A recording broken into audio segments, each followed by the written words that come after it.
Let's talk about anger. No, not anger. Let's talk about rage.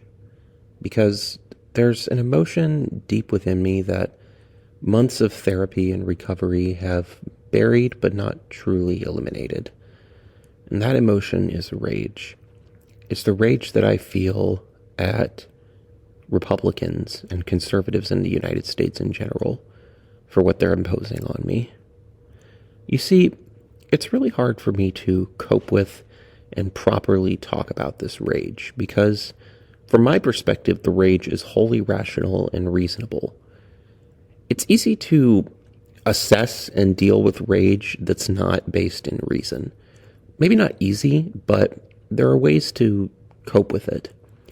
On the other hand, if you are angry at something or someone for a real, rational, justifiable reason, it's much, much harder to let go of that rage. Now, I've improved myself to the point where I don't think this rage defines me anymore. I think I've managed to get my emotions in check to the point where I'm not going to scream or yell or write any more stories like the first one that I wrote, which I've since deleted because of all the problematic elements with regards to revenge fantasy. I don't think I'm going to do any of those things again. I'm not going to scream and yell at a Republican when I see them. But since 2020, my tolerance for bullshit, my politeness, kind of evaporated.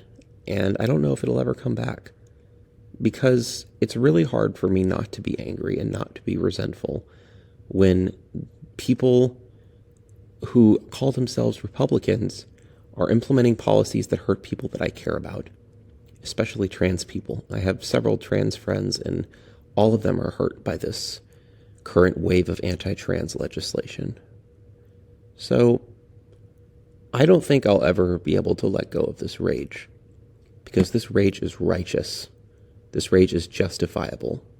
And this rage, above all else, is reasonable.